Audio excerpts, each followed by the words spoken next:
Adto ta sa iyahang pulong diha sa libro ni Marcos. Marcos 7, Marcos 6. Marcos 6:30 ngadto sa 44. Okay? Marcos 6:30 paingon sa 44. Kabalo mo ani. Puli-pulihan nato nagbasa. Akong usbon, Marcos or sa English Mark chapter 6 verses 30 paingon sa 44. Ang akuha gani is NLT version, English karon. Pero kung namo inyong translation din na is Cebuano, okay ra gihapon. Akong usbon Mark chapter 6 verses 30 paingon sa 44. Ako una din sundin ninyo verse 30. The apostles returned to Jesus from their ministry tour and told him all they had done and thought. 31. Daghang kayo ang mga tao na palagaw mo ni Jesus ang mga tinunan wala na dayon isang ganit sa pagpapalaon. Kung sabihin si Jesus sa iyong mga tinunan, mato kita sa dapit kawa ang pagpapahulay ng itutay. 32. So, 32. So they left by boat for a quiet place where they could be alone. 33. Kapag dagang mga tao makakita sa ilang pagbiya o dahilan ngayon sila, usa ang mga tao sa tanang lungsod na nakagpahingo sa dapit at tuwa ni Jesus sa iyang mga tinunan, kung nauna pagani sila pagkabog dito. 34. Jesus saw the huge crowd as he stepped from the boat, and he had compassion on them because they were like sheep without shepherd. So he began teaching them many things. 35. Sa pagkahapon na ginuhol siya sa iyang mga tinunan o tinunan, hapon na kayo karon kung kawaag pinipita. 36. Send the crowd away so they can go to the nearby farms and villages and buy something to eat. 37. Kapag itubag si Jesus, kamoy mo pagkaon kanila, umunya, nangutan na sila, papalitong ba kami mo pagkaon na balik mga duwa kagatos ka dinaryo ang pagkaon kanila? 38. How much bread do you have? He asked. Go and find out. They come back and reported, we have 5 loaves of bread and 2 fish. 39. Unya, isubo ni Jesus sa iyang mga tinunan, nasumpihan ang mga tao na magtulog-tulog o maglingkod sa lunaang mga sakot. So they set down groups of 50 and 100. 41. Kung ikuha ni Jesus ang limakapan ng duwa ka isda, kung hinangan siya sa langit, kung nagpasalamat sa Diyos, unya iyang ipikas-pikas sa mga pan, kung pinatag sa iyang mga tinunan, aron kaabot-abot nga po sa mga tao, iya usap nga, ibayin-bayin ng mga isda alang kaginahanglanan. 42. They all ate as much as they want. 43. Kung ang nasaling sa palong isda, gihipo sa mga tinunan, kung nakapuno, inig na bulog, duwa kapapag. 44. A total of 5,000 men of their families were fed. Let us pray. Ginoo, salamat sa imong pulong nga among pagkatunan karon. Tabangi kami tungod kay kini nga mensahe among giangkon nga kami makasasala imong pulong balaan o ga naginahanglan kami sa imong panabang sa pagsabot niini bisan ako nga magsaysay Ginoo. Bisan tuod Ginoo nga kini imong pulong known sa mga katawhan sa mga kadaghanan, but we always depend Ginoo nga imong pulong ikaw magapamuhat, ikaw kami magasalig kanimo o ikaw maga-istorya ngadto kanila gamit akong kaugalingon. Salamat tining tanan in Jesus name. Amen and amen. Magalingkod. Mao na siya ang milagro nga gihimo ni Ginoong Hesus na nahimo recorded usara na ka milagro. Mao na ang aside sa resurrection ni Jesus Christ. That is the only miracle na record sa Matthew, Mark, Luke, and John. Kanarang 5,000. Jesus feeds the 5,000. Ang 5,000 diha actually men ra na sa mga kalalakinan ra na igsoon.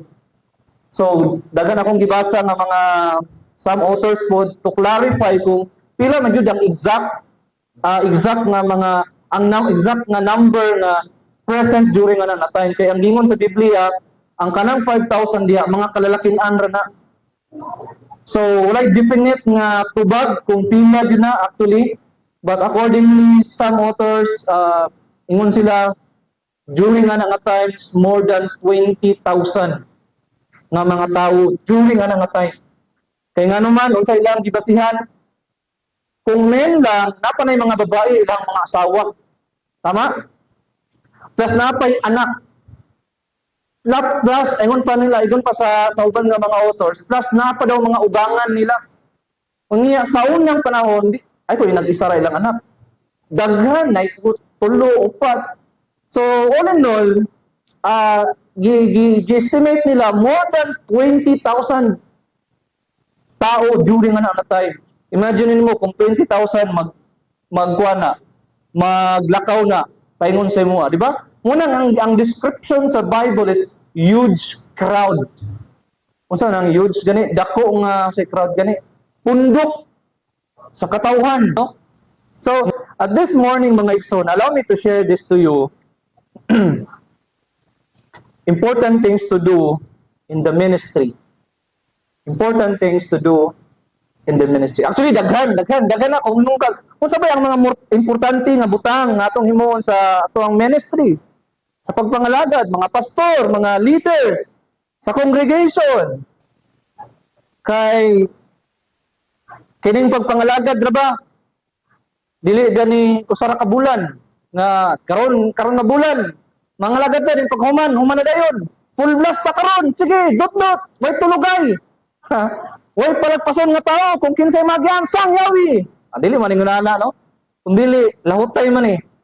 Okay? Lahutay gani, journey gani kini pagpangalagad nato. Journey. Para sa kuha, journey nga kung ialaw sa Ginoo nga makaabot ta sa iyang ikaduhang pagbalik, why not? Okay? So, mo na ang ato ang tema karon, Jesus feeds the 5,000. Again, ang 5,000 diha is not just only that is only referring to the men. Wala pa'y labot ang mga bata, wala pa'y labot ang mga asawa nila, wala pa'y labot ang mga ugangan, mga babae. So, some authors believe na it's more than 20,000 people or number present during the time na nagsunod-sunod kang Ginoong Hesukristo. Napay uban na kay sa Matthew chapter 14, pag step out ni Jesus Christ sa boat, dagan ang tao nga iya nakitan, gipang-ayo niya o gipang-sangyawan. So basically, kanang more than 20,000 nanay mga masakiton nga gipang-kuyog nila. Unya take note, sila ang mga apostoles gikan sa ministry, tama? Gikan sa ministry, gikan sa nagsangyaw ni balik sila tang Kristo. Now karon, what are the important things to do in the ministry? Let us take some rest. Okay, tanawa ang gingon sa Biblia. The apostles returned to Jesus from their ministry. Katong gisend out sila, nagsangyaw sila. Some authors believe na around 1 month, ay pa sila nakabalik ang Jesus Christ. During that time, their ministry told and told him all they had done and thought. So gusto nila i-report kang Jesus Christ na muna mong gihimo, muna mong nahimo, muna mong gipangtudlo. Usually, kahitabo din na diri. Sige, nangyaw ta karon. Then, kita ta diri mga tingpanyod to. Pag-abot rin, kumusta mo? Dito, sangyaw mi dito. Naayag ko to, nagdawat sa Ginoo. May nana nga senaryo. Dawat sa Ginoo, lipay kimi. Naisa dito, ni kumit og Bible study, balikan na mo to sunod. Nana nga senaryo ang mahitabuan ni nga time. Now karon, tungod kay si Jesus, nakita niya nga ang iyang mga katawhan, ang iyang apostoles, gikan sa ministry, and Jesus, si Jesus, and Jesus said to them, let's go off by ourselves to a quiet place and rest a while. Nakita na to si Jesus Christ that He is very considerate. Kita niya nga, pagkapoy pa ni mga tawhanan eh. Pahuli lang sa ta.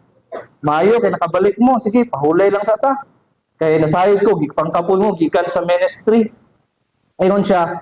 He said this because there were so many people coming and going that Jesus Christ and His apostle didn't even have time to eat. Bisan, gikapoy dayon, taliwala daghan ang mga tao nga gusto gyud mo adto sa ilaha puting daghana. Unya ingon ang Biblia, bisan gani ang pagpangaon, wala sila igong panahon nga mangaon tungod sa daghang tao nga kapangabot. Muna ingon si Jesus Christ adto sa ta sa awaaw madapit. Mupahulay ta o gamay. Ang gusto na katagaan og kabugaton karon so ang word nga rest. Pahulay.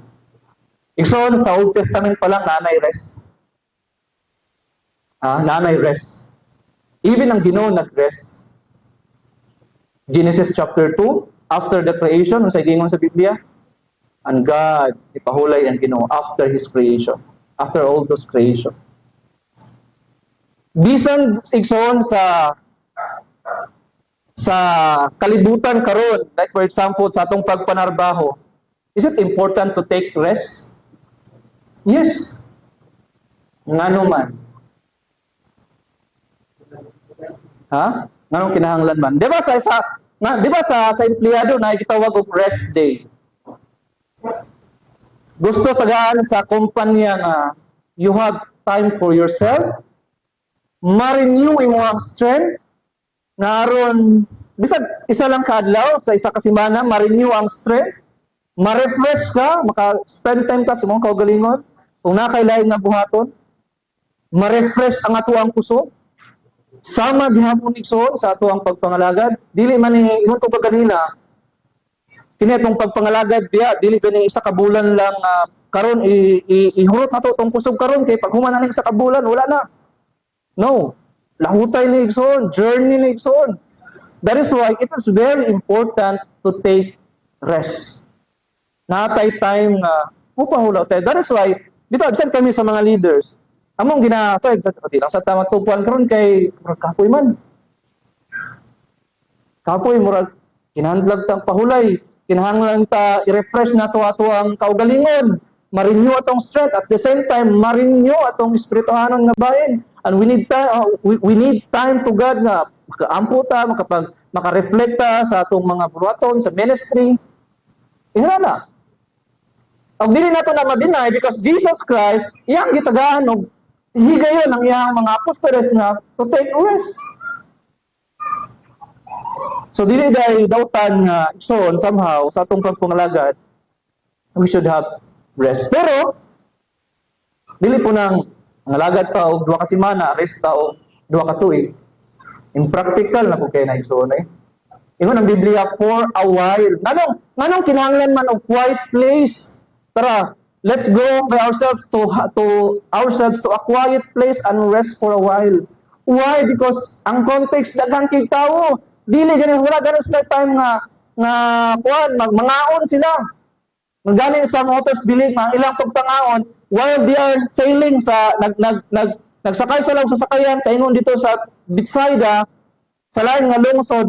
Some authors believe nga dito na sila nangaon. Kay tungod sa kabaga sa tao nga nagsunod-sunod kang Ginoong Hesus. Okay? So, rest restores physical and emotional strength. Do you believe? Yes. So, layan din nato, wala tayo pahulay, di ba? Imbis nga maningkamot ta, ang ending, ang ato ang lawas, over fatigue, over sa kahago, ngano man, tungod sa walay pahulay. Rest prevents burnout, especially sa mga leaders. Daga na kahitabo nga walay pahulay. Nganong walay pahulay kay wa pud siya ihaman tanan, wala siya kauban. Ihatanan mo nang nahulog nga wala siya pahulay. Ang nahitabo imbis na mulahutay hangtod sa katapusan na burnout, na undam. Muna nga importante kayo, we need to take some rest. Bisan to, sayon ba kayo, no? Kasi nag-subton, important things in the ministry. Number 1, mupahulay kita igsoon. So, dili madautan nga mong request sa tao, hulay sang sa ta. Ano man, kita may nagdala sa tong kaugalingon and that is the time nga sama mo ingon ta nga ma-refresh na to nga to ang kaugalingon. Okay? So, again, no, actually, na-remind ko and also some leaders na gusto na ko ipabot sa tuwang tanan karon that we must be considerate. Maglantaw ta sa tuwang kaubanan nga Di pang kapoy na ning tawhanan ni, dili lang po nato nung oy, kapoy na talakaw dito. Na bisag kapoy na luya na kayo. So sama kang Christ, no? Gitagaan ni Christ og igong panahon ng iyang mga apostoles nga makapahulay. Time of refreshment. Ma-restore ang ato ang kusog, physical and emotional strength. Number two, let us have compassion for others. Verse 32, so they left by boat, Torah, siya musiga, no? They left by boat for a quiet place where they could be alone. Gusto sila na mag-inusara. Siguro, kanilang buhaton nito is about mag-story sila, update. Oy, kumusta na mo? Kumusta yung pagkuhan? Update sila, nag-report sila kang Jesus sa ilang ministry, sa ilang gihimo during the time. Yun nga, but many people recognized them and saw them living, and people from many towns ran ahead along the shore and got there ahead of them. Jesus saw the huge crowd, and as he stepped from the boat, he had compassion on them because they were like sheep without shepherd. So he began teaching them many things. So paghawa nila, pag-abot nila sa lugar, tungod kay ang kining mga tawana, misunod kang Ginoong Ilos, and people run from many towns, run ahead. Kanang word na run ahead. Sa uban nga translation, they move by foot. Run ahead along the shore. Namaybay sila. Namaybay. Then, they got there ahead of them. Then Jesus saw the huge crowd as he stepped from the boat. Paghawa ni Jesus Christ sa iyang sakayan, nakita niya ang dako kayo nga gagupundok sa tao. Walay lain nga gibati si Ginoong Hesus kundi gibati siya og compassion. Unsa ang compassion? Ha? Kaluoy. Kaluoy, son. Kaluoy. Gibati si Jesus Christ og kaluoy. Compassion means is a strong feeling of sympathy and sadness for the suffering or bad luck of others and wish to help them. Kaya bitang nahitabo niya, luuya kini mo, ako'y nasakitan sa iyang sitwasyon. That's compassion, that's kaluoy. Nagibati ni Jesus Christ, and take note, na ang word na compassion diri is not just by simply saying na naluoy ko na inyo. Tanawa si Ginoong Hesus, tungkol sa iyang kaluoy, he began teaching. Nganong naluoy si Jesus Christ? Nganong gibati siya og dakong kaluoy, grabing kaluoy sa anong mga tawhana nga nganong makayon to gaganina nga dili sila unbelievers la, dili sila magtotoo because tanawa ni Christ. They were like sheep without shepherd. Mean to say, unbeliever ni mga tawhana, dili na magtotoo. Dili pansinon ni Jesus. Pwede niya ingon nga uli, tagana kayo, samok-samok, magpahulay ni Dre. Pwede na ingon ni Jesus ba? Yes. Nga naman, who cares? Say, labot na ko sa inyo. Anong nasunod na? Gingan din magsunod ako. Unya, take note nga, gusto sila magpahulay. Usay biya kita nga tao, kung gusto silang pahulay niya, dahan tayo magsamok-samok, sa puton biya ta. Sa puton ta, no? Yes? Tinood eh. Pagpunod hawa. Samot na gusto ka matulog, samukan kayo, banha. Sa puton ka eh. Sa puton ka. Pero that is not the response of Jesus Christ. Dili na mo ang response ni Jesus Christ. But rather, naluoy siya. Nganong naluoy siya? Diyan na niya, paghiulagway niya, ini mga tawhana, sama ni, mura ni karnero, nga walay magbalantay. Mao na ang tinuod na kasing-kasing sa tinuod. Kung saan may tabo kung ang karnero walay magbalantay? Asay nga sa laag. Patay na igsoon. Mamatay na. Yes, mamatay na. Kinsay known nga shepherd sa Bible, Old Testament, example. Si King David. Nanong bantayan ni King David ang iyang shepherd, iyang sheep? Tukbon, patay na. Tukbon na. Ikadua, walay bugay. Nga ato-tatong nga kuan sabsabanan kay dito day daghang sagbot, walay bugay.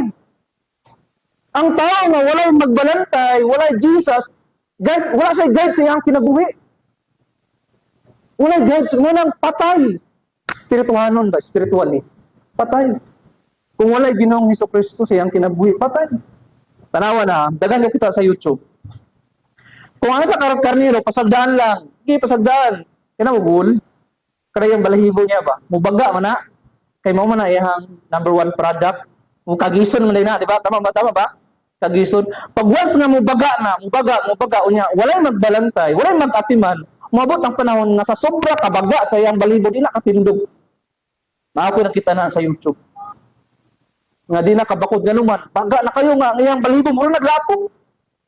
Bugat na, dili na kabakod.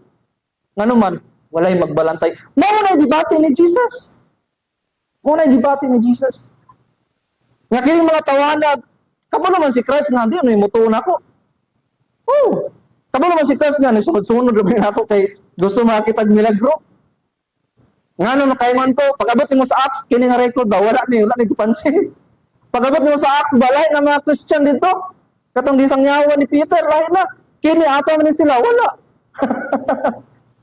Nagsunod-sunod, kay unang-una, makita milagro, pagkaon. Pero ang giba, pwede ni, paulion ni Christ, pwede ni. Which is mo ang response sa mga 12 disciples nga papaulian, sila wala tayo pagkaon.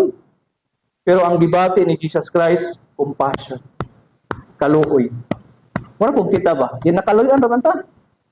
Di kaluyan naman ta ni Ginoong Hesukristo.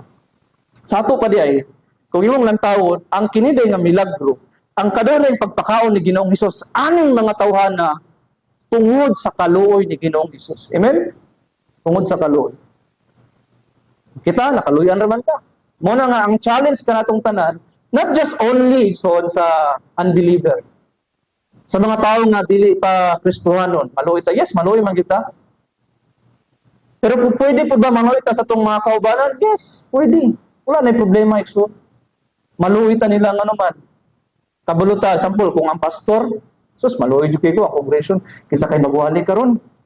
Nikamot yung to, nga naman, gusto na ko nga, akong ang mga karniro nga kita sa Ginoo sa kuha, madasig, malikon, mahimong mature sa pagpangalagad mo na. Nikamot ang pastor wali, tuon, nga naman, nasa ikaluoy, nasa ikahangawa, siyang kasing-kasing nga, iyagwag ang kamaturan for the sake nga, ang mga tao nga nagapasilong diri, ma-feed spiritually sa pulong sa Ginoo. Without compassion, without compassion, outreach becomes merely an obligation rather than a heartfelt effort to bring people to salvation. Kung yung masinatig son, yung makuha, ang tanang pagpamuhat ni Ginoong Hesukristo, ministry for 3 years, actually, katong tanan, driven by love and compassion.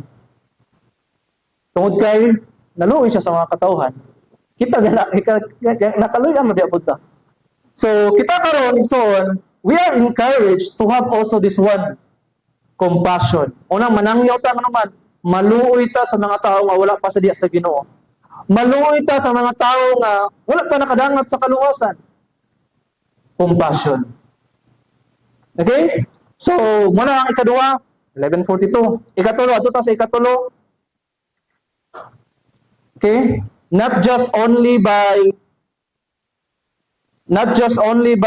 taking rest, but also compassion, and the next is involvement. Involvement sa ministry. So, what's ang involvement? Participation ba? Akong ibutang liha.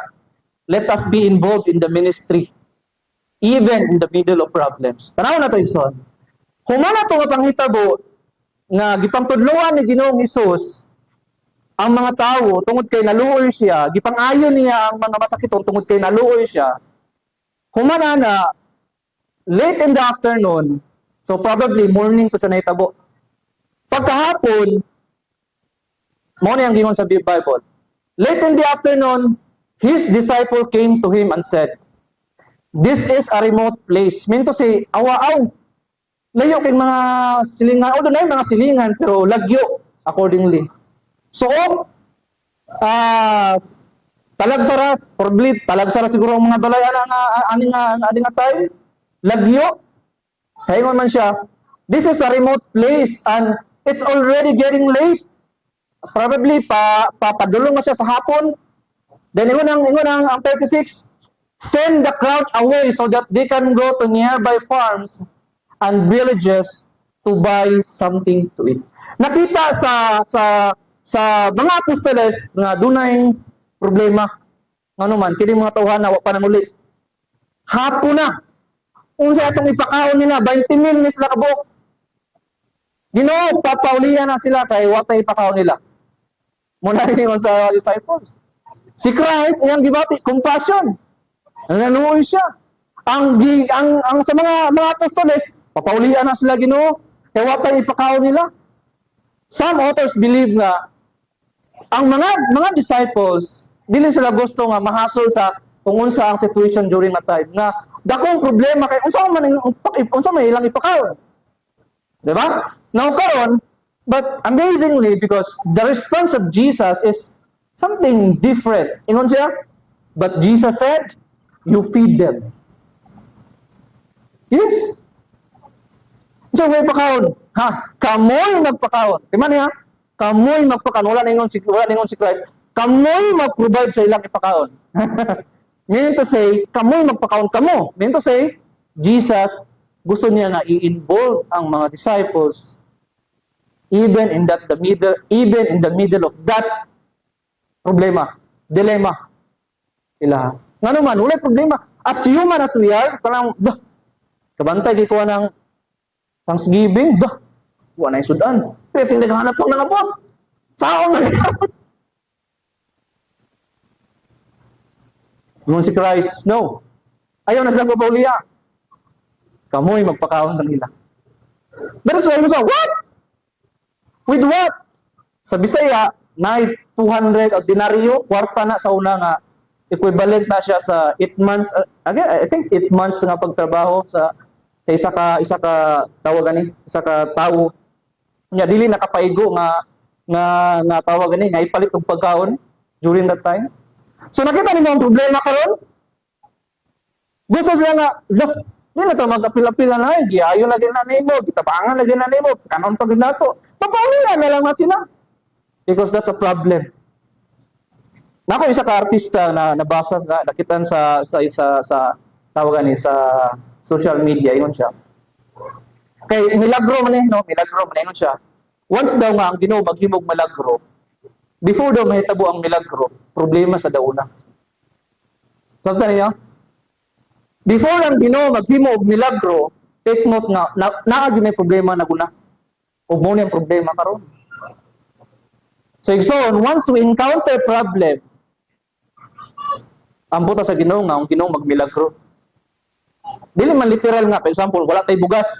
Paghawan ko sa kwarto, pagbalik na to, ato ang sudlanan, nanay, napuno na, milagro, dili nanay so. Then to say, ang pagpamuhat sa Ginoo, amen? Ang pagpamuhat sa Ginoo nga giunsan niya pag hatag og solution sa kanang nga problema nga atong na-encounter, nga atong na sinati. Ano na ang gusto sa mga disciple, ipauli na, ano man, hasong na po kayo ng mga tawan, no? Pero yun si Christ, no.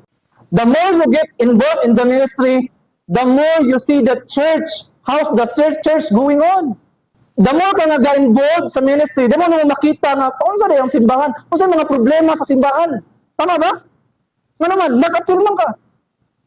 Kung saan po lang imong involvement, giving, the more ka get involved to giving, matuod ko nga, ang Ginoo mag-impress kanimo nga, daghan pa rin dapat galaston sa simbahan. Nga naman, gipakita sa Ginoo, ayaw undag giving, ayaw undag hatag. Kung nakita sa Ginoo, kung ato ang pag-involve sa ministry through evangelism, makita nato nga daghan pag angay sang yawanan. Dili na ipa-impress sa Ginoo sa tuwa, kung dili tayo mag-involve sa ministry. Tama ba? That is why, ako encourage ka na itong tanan, young people, tanan, you need to involve in the ministry. Need to involve in the ministry. 1152. Number 4, effective management. Effective management. So, kung na to, go out and ako sang nilakdat. They come back and reported kay problema na. Asa unsa na itong pagkaon karon? O si Christ kamo magpakaon sa nila. Kung yun say, ingon ang uban, tawag ganin, unsay na dia? Magtutunlo, duwara ka pa, limara ka pa, nagduwa ka isda. O sige, ambil na dere. Amo na gingon dere, no?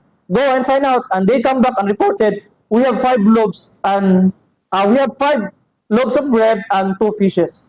Maulang na. Okay? Number 3, effective management. Pag human na to, mo to, 5 ka pa, nagduwa ka isda, ingon din ang 39. Then Jesus told the disciple to have the people sit down in a group of on the green grass. 40, so they sat down in a group of 50 or 100. Nganong gipalingkod na isod? Nganong gipagrupo-grupo? Then gipalingkod, nga naman. Organize! Kaya imagine mo, 20 mil, mudasmag na sa mga tanan. Hindi na. Di ka makita, tamukan ka na. Para ma-organize ang ministry, we need to have effective management. Effective management nga, of course, ato itong ibasi kung unsay sitwasyon. Tama ba? Okay, now uban, effective siya ani. Pagkabot dili po siya effective. And you know, gusto na ko ipabot na effective management start from a strong leadership. Jesus Christ. Amen? Jesus Christ. Strong leadership of Jesus Christ. Taon sa ang effective management, si Jesus Christ, iyang gidelegate ang iyang trabaho. Delegation of works. I-delegate niya. Wala niya gisolo. Muna nga, iksuhan, i-delegate sa leader ang trabaho diri sa simbahan. Sigon sa kung unsa ang imong kapasidad o ang gasa.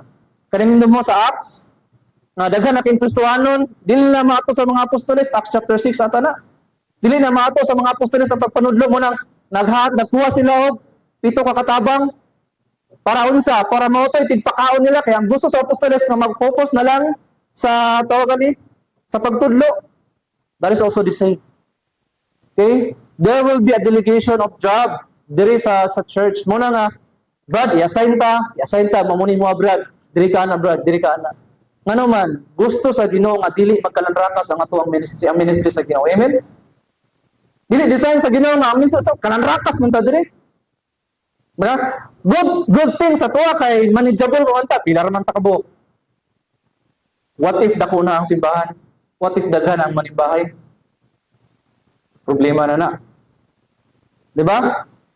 So sa tuwa karon, salamat sa Ginoo nga naman, this is the best time na we must have effective management nga naman. Kaya kung dili ta effective sa gamay, lisod kayo tagaan ta sa Ginoo dako. So sugod karon, we must have this one na ang tawagan niya ang ministry sa Ginoo dili magkalanrakas. Igrupo niya para sa iyo ang pag-distribute. Para sa iyo ang of course, pag-distribute, pagsuroy-suroy. Yan ang strategy nilang Jesus Christ. Effective management. So that is very important. Okay? That is very important. Okay? Napatay ko anay. Last nga important things to do in the ministry, have faith in God's provision. Actually, muna niyang climax. Muna niyang climax. The last part, the end part sa story sa pagpakaon ni Jesus Christ. Kung yung basahon sa John chapter 6, doon ay conversation dito ni Philip o ni Jesus. Ingon si Ginoong Sus na unsa man ang John chapter 6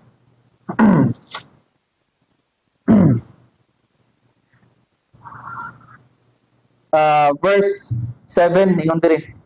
John chapter 6 verse 7 si verse 6 verse 5. Unya mitanaw si Jesus sa balibot og niya og sa pakita niya sa daghang mga tawo nga nagpaingon kaniya, mingon siya kang Filipe.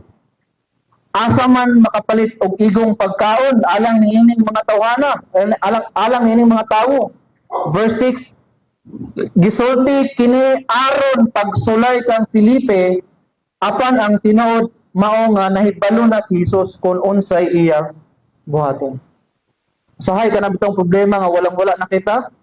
Unya gito gialaw ra din na sa Ginoo ka sulayan ta kung unsa ba ta ka faithful sa iya.